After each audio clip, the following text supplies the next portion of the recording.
Welcome back to the Dale Wiley Show.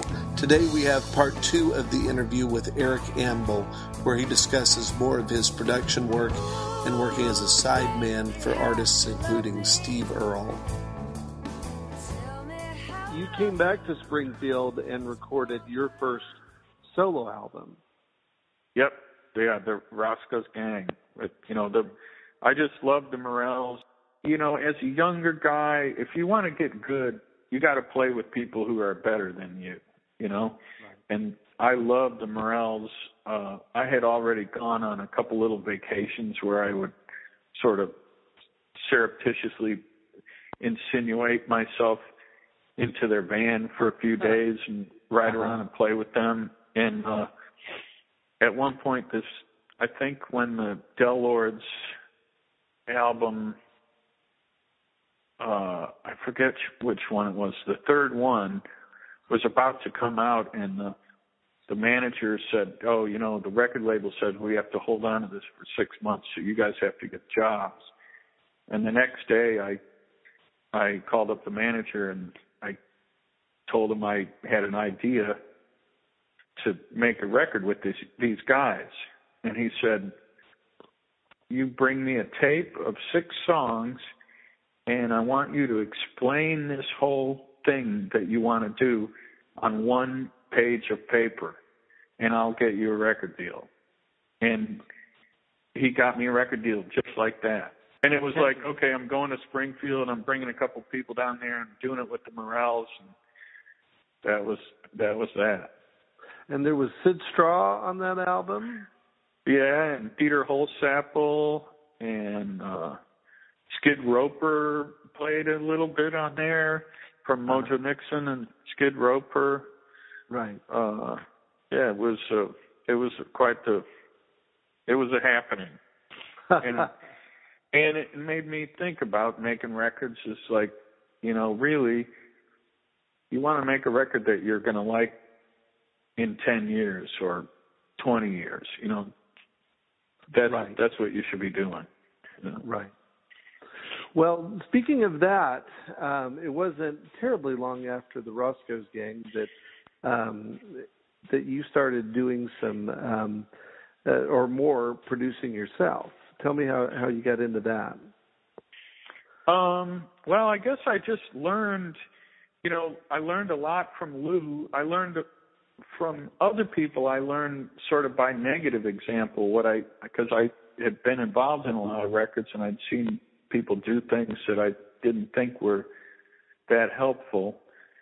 And then Lou kind of explained the producer thing. He said that, there's a whole bunch of different kinds of producers. Sometimes a producer could just be somebody who'd done it before that could help somebody else do it, And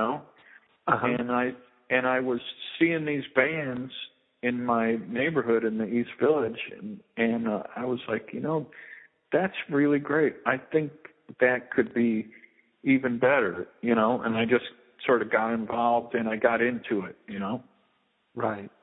What point kind of solidified it that this was what you wanted to spend your time doing? Well, I've always kind of maintained that I don't want to do just that, because then it becomes just that. And it's all the things, playing guitar, writing songs, playing in a band, being a sideman, producing, they all kind of help each other. And if I was just producing, then it sort of becomes a job. And then you're not. If I'm doing all this stuff, then I can feel more of what everybody else in the room is feeling. The songwriter guy, the hot guitar player, the bass player that's laying it down, the drummer that's just trying to remember what he's doing, the engineer, like for me to remain active in these other things, it's necessary for me to the way I sort of approach the producer vibe. You played with Steve Earle for a considerable amount of time. Tell me about that. Yeah, that was from 2000 to 2005, and that just sort of fell in my lap. Actually, they were looking for this other friend of mine's number, and I was like, wait a minute, I want to do that gig. And the manager was like, well, you got all this producing and the Lakeside Lounge and all this stuff. I said, if I'm my own boss and I can't make this decision for myself, I got a real problem. So, what was that like working with Steve? Well, playing with Steve, like I met him at his, first show for Guitar Town at the Bottom Line, with the Del Lords on his tour bus with David Allan Coe, in fact, was on his tour bus, pontificating to Steve. So I'd known him, and, Will Rigby was in his band, who had been in my band for years. And, when you get to play with somebody who, when the songs are that kind of caliber, like you're looking at the set list and it's not like you're dreading that one that comes after the next one, because they're all great songs. Right. It was pretty great. I mean, it was kind of tough in the very beginning because it was David Steele had quit the band and they needed me, and I believe I was finishing a Bottle Rockets record, and I told him, look, I can't even look at these songs until a week beforehand. And the sort of internet it felt like it had just started. Some of his longtime fans it was pretty brutal, but it was, I really enjoyed it, Uh-huh. What did you learn from him? Well, I mean, he's pretty fearless in the studio, sometimes I think that, he puts songwriting above everything. And sometimes I think he skips over the record, the importance of the record. Because if songwriting is the most important thing, then unless you're just going to go to everyone's house and play the song, the record is the song delivery system. Right. You know what I mean? So the record is mighty important. And I'm not saying that the records aren't important to him, but, I also watched him, a lot of times when we were recording the basic track, they didn't pick the one that had the good fill in the third verse. It was usually about how good the vocal was. Right. And the vocal really is a salesman of the song. So, that was a sort of eye opener. When you started doing a lot of producing, you ended up producing a couple of really kind of fundamental albums in what's called Americana or roots rock or whatever you want to call it. But kind of back to back or close to it, you produced the Brooklyn side by the Bottle Rockets and then Blue Mountains Dog Days. Tell me about both of those. What was that like?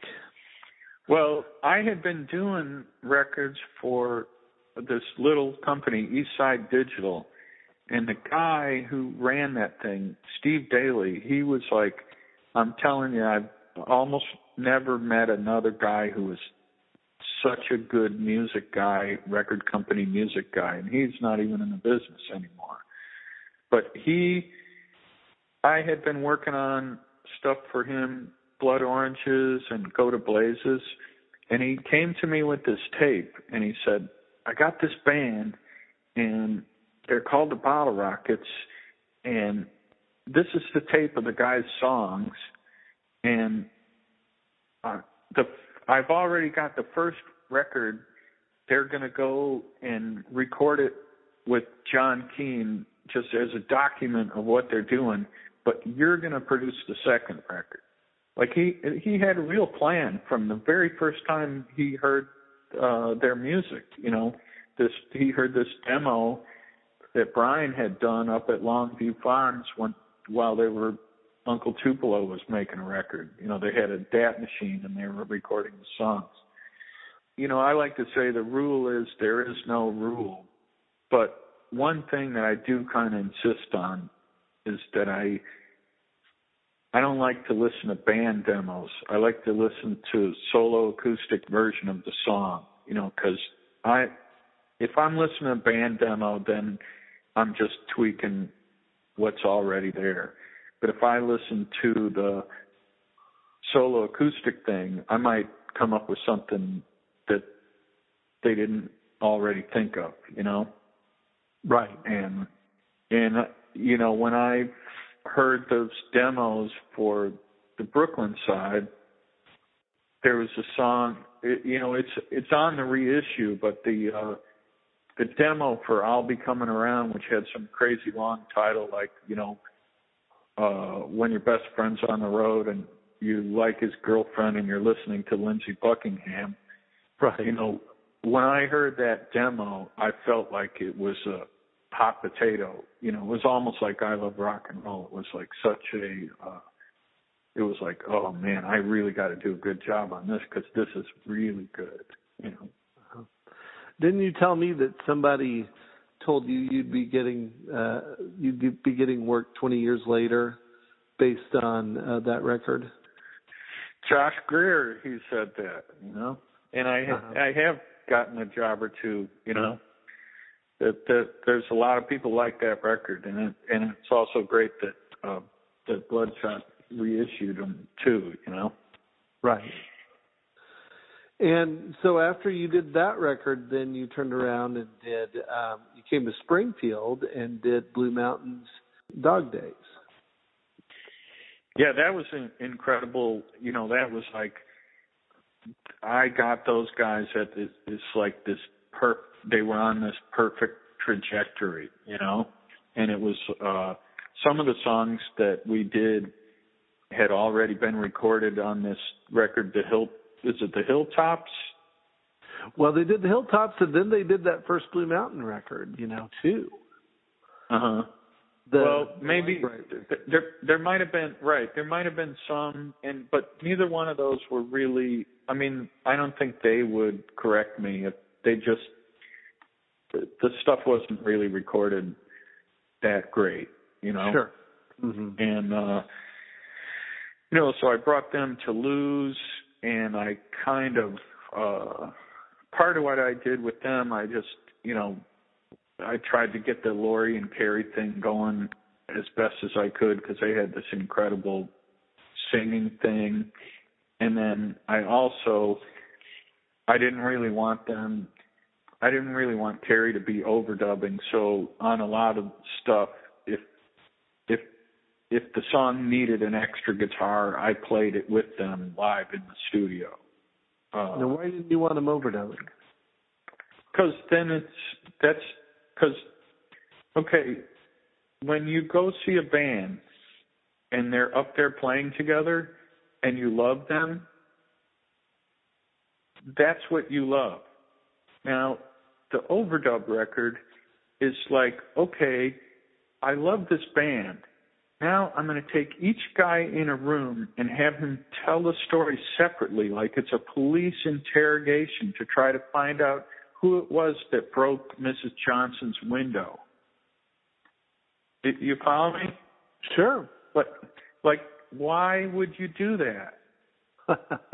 Why would you take a fiery band, and put them in separate rooms and tell their story one at a time? You know, so I just wanted Carrie to, you know, when he went to his solo, I wanted him to feel supported and not worry about that there wasn't a rhythm guitar under him, you know, so I just played it along with them. Right. He and Brian are very different guitar players, but They're both really distinctive and great in their own ways. Kerry's, he's a really interesting player. Is there anything about his guitar playing that?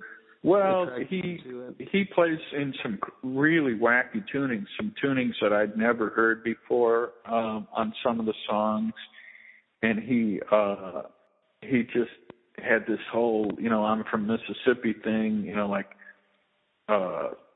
we were trying to fix his equipment, so it would work while we were recording.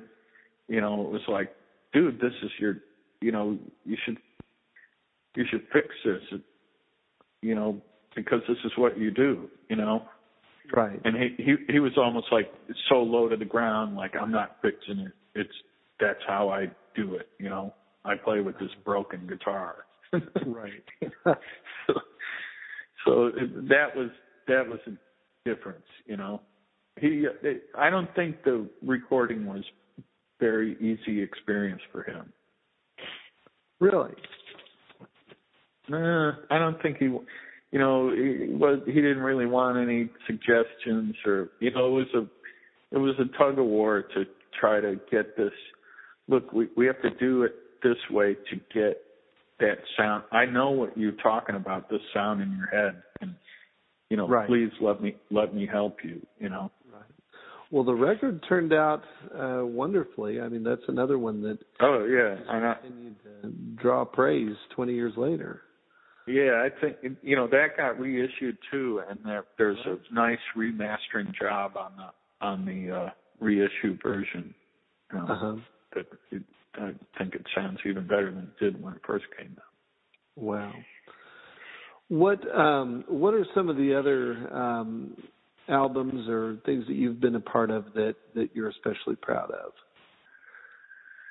Is this the 5? Yeah, I mean, just what? Are we up to the 5? I mean, whatever you want to talk about. I don't know. I'm continually blown away by. I don't write that many songs, so when I'm working with people, I just, like doing that thing with the Yahoos. That was really incredible situation. To all of those guys being such great songwriters, and I don't think I had ever been in a situation where it was like people like selflessly helping each other, pitching in, doing whatever needed to write a song. Stuff with that band, stuff came together really fast, and I really enjoyed. The whole like no set list vibe, and when we would play. Well, and you mentioned earlier Dan Baird as a rhythm guitar player, but he's got a lot of different attributes about him. What else stands out to you? Well, those guys, he and Terry, they write these songs, and sometimes I have to laugh because I think when you sing with that accent and have that kind of delivery, like you can sometimes, I think you can sing your way through some lyrics that maybe some other guys might not be able to get away with. Right. So you did the Yahoos. That was you've done 2 records with them. Is that right? Yeah, we had the one, Fear Not the Obvious, and then the other one, Put the Hammer Down. Uh-huh. Any songs that stand out to you about those records? Well, I mean, it was, for me, writing the song Baby I Love You and having that in the movie Slither, that was a pretty exciting thing. And also on Put the Hammer Down, just having those guys help me with my songs, that I had the song Hurtin' Thing. Those guys just helped me. Like they it felt like they made the record for me while I was doing it, you know. And you know, when you're singing, it's if people aren't really helping you, it's a lot like running in a foot of water, you know. Right. So when people are really on your side, you know, it really changes everything. Now you've kind of been a little you've kind of wafted in and out of the Bottle Rockets career. You've produced some of their albums, but not all of them. And you kind of came back to work with them on their new record. And that seems to be doing very well. Tell me a little bit about what that process was like. Well, I came back on the one Lean Forward, which was the previous studio record. Right. And since then I've done some other things for them too. Like I mixed that acoustic house concert record that they did. Right. Not So Loud. And I also mixed the audio they have this kind of cool sort of concert movie that's, I don't know when they're going to put it out, it must have been recorded almost 5 years ago, but I mixed the audio for that too. But we have been talking about making a record, and, you know, I've been thinking about it, and I had thought that it would be cool for them for the first time to actually record in their hometown. And my engineer, Mario Bealey, he's from St. Louis, and you know, we were talking about this record for a couple of years, and I had been sort of trying to stay on top of the various studios in St. Louis. You know, you need the right place. You can't just go in anywhere, you know. And this place, Sawhorse, when I first heard about it, you know, when we first started talking about this record a couple of years ago, technically they didn't have quite what I felt I needed, you know.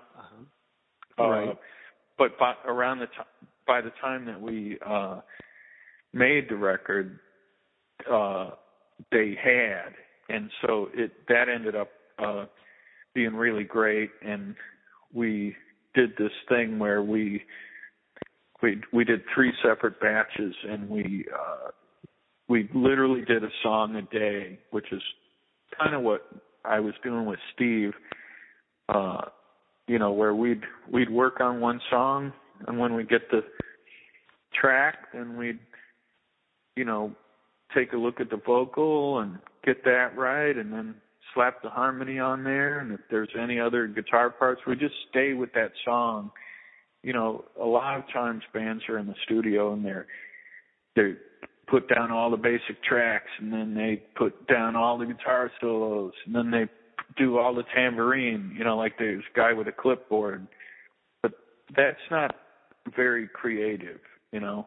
I think the most creative way is to, now, sticking with the song a day, it's a little bit different technically, because sometimes you'd like to keep everything set up for this sound or that sound, but basically at Sawhorse we were able to set the place up for almost everything that we wanted to do, so we didn't have to move microphones or anything. We just jump over here and play a guitar bit and jump over here and do a vocal, you know, so we'd stay on the song and we'd keep messing with it until it was done. And that was, and with the whole plan all along was to bring it back to Brooklyn to mix. Well, and tell me about this. Originally, the idea was not to do an album, but to do some singles, right? Yeah, well, that may have been the idea, but but that wasn't really going to affect the recording process, because we're still going to do these things in blocks. It wasn't like, we were going to record 2 songs and then come back again and record. That would have just cost way too much money. Right. So the whole thing of putting them out as singles, I think they were thinking about that because they had been playing with Marshall Crenshaw, and he had that EP thing. He was in the middle of that EP thing that he was doing, which is similar, where he'd, do a couple new songs and then throw a couple other things on there for each one. Is there anything different in this kind of post-album, post-record label age? I mean, what's different about recording a band, working with a band than when you started, 34 years ago? Well, I think I am much happier to do things a little at a time, because, when a band goes in the studio for a whole week or 2 weeks, it's, by halfway through the thing, you can barely even see straight. And so, right. Even here in New York, like I have my own studio, and part of that is so it doesn't take me, a day to get set up for a band. It doesn't even take me an hour to get set up for a band. So we can do a couple songs, or I think that part of it I really like. That part of it I really like. And then I'm really happy that about the sort of vinyl resurgence. And not because of vinyl, because of the limitations.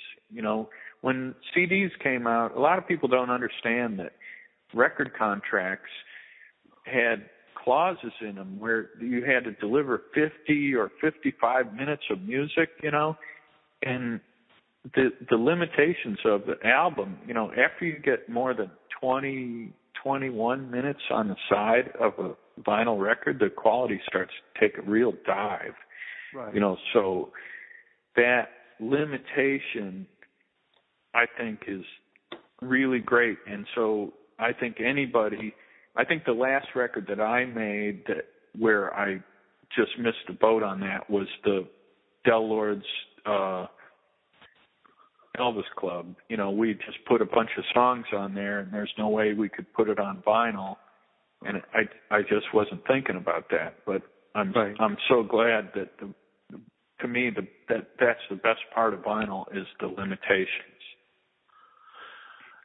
And what do you see? What do you see changing in the next 5 or 10 years? What's going to be different about what you do and what rock and roll is, or whatever you're doing now?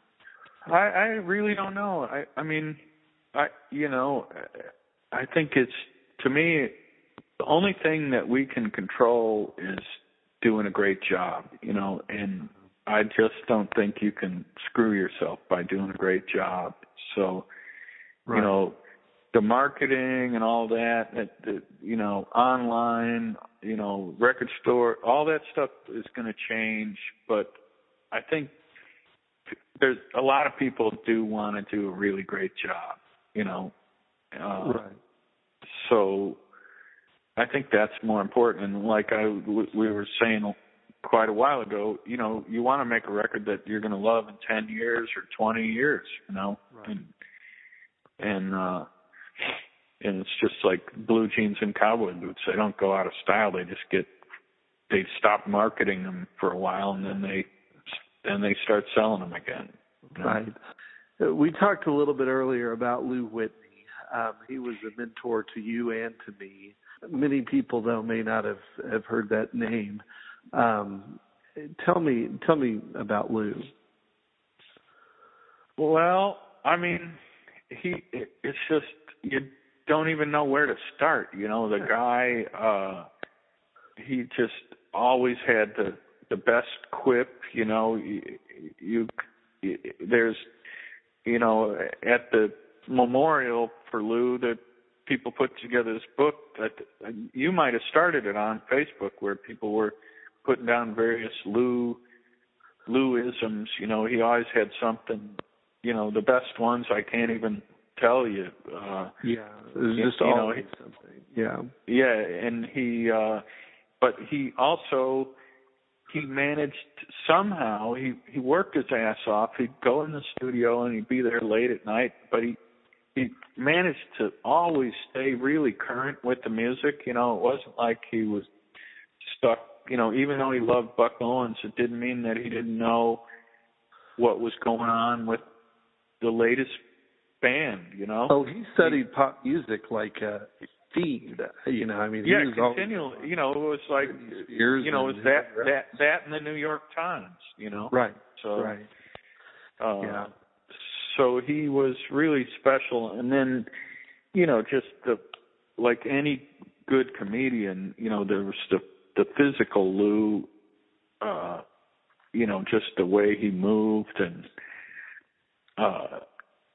you know, he could kill you. You know, he could just kill you. But he made you feel like you were the only person in the world when. Oh yeah, for sure. He just had a great sense about him all the way around. You know, there's things that I think about him almost every day. I mean, like, I remember one time for a while he was living in this trailer outside of Springfield that he referred to as the Wheel Estate. And I'm staying there with him and Rongo, and I was like, "Hey Lou, can I borrow some shaving cream?" And he's like, "Let me tell you, Roscoe, that's the most bullshit thing that they ever came up with, shaving cream. There's no reason you need shaving cream. So let me tell you what you do. You wash your face with hot water and soap, and you rinse it off, and then you put the soap on the second time, and then you shave." Oh, okay. And I never bought any shaving cream ever again. Right. My whole life. So every time I shave, you know, that's just one of the things. But every time I shave, I'm using the Lou Whitney technique. Putting that soap on there the second time, that razor just glides off of there. You know. You think of all the money you've saved over the years. Yeah, when I walk by that aisle where all that shaving cream is, and I just laugh like Lou. Tell me your favorite Lou Whitney line. What's your favorite Lou line? I can't tell you that one, but when the Roscoe's Gang record came out, I brought those guys to New York City, and we're playing. We played the original Lone Star, not the Roadhouse, right. The original on 13th Street, the Lone Star, and the Hells Angels are there and everything. And, you know, like I'm serious, you know, I got my record, you know, I'm thinking about my show, and Lou taps me on the shoulder, you know, he taps me on the shoulder, and of course, and he's quite a bit older than me, you know, like, I don't know, 10 or 15 years older than me. And he taps me on the shoulder. He says, "Hey, Roscoe, I bet you I'm the only 46-year-old bass player in Manhattan playing 3 Iggy songs tonight." You know, he's busting on me for playing covers, you know. So I couldn't believe it. That one got me pretty bad. Well, he was something else. If you had to put a mixtape together of, say, 5 songs that kind of would exemplify what you've done and things you're especially proud of, what would be on that? Well, I would put. Do you know who Chip Robinson is? Yeah, Chip Robinson from the Backsliders. Right. I made a solo record for him called Milo, and there's a song called Started that I would put on there. That's a record that Chip came to me, and he was working at a bike shop, and he had every Thursday off. So he would come over and play acoustic guitar and sing, and I was this was when I was just learning Pro Tools, and then I put the whole band in on top of them myself in the apartment, and that's one of those songs. Uh-huh. And what else? There's a young guitar player who, by the name of Ben Hall in Nashville, and he plays like Chet Atkins style. And I did 2 records with him in 3 days, and he did an amazing version of the Beatles' "I Feel Fine." Uh-huh. I think that's on the Tompkins Square label. Uh-huh. And then from that Blue Mountain record, that song "Eyes of a Child," Terry, he's playing, and he and Laurie are singing. He's got this Gibson amp. It's about to blow up, and the tremolo sounds like an old Victrola. I love that one. And there's a band here in New York that one of the bands that I produced they played at the Lakeside a lot, and I just couldn't stand watching them, so I had to start playing with them. And they have a song called "The Other Girl," always the other girl, that I would put on there. And then I guess for track number 5, one of my favorite Bottle Rockets tunes, and that really, if you heard the demo and then you heard the record, they couldn't be more different from each other. But it really is one of my favorites, is the song "Kid Next Door." Uh-huh. And so that would be my 5. Wow. Well, and Eric, you've got a record coming out, is that right? I do have I made, this will be my first record since 2004. And I, Jim Dickinson said, self-production is like self-dentistry.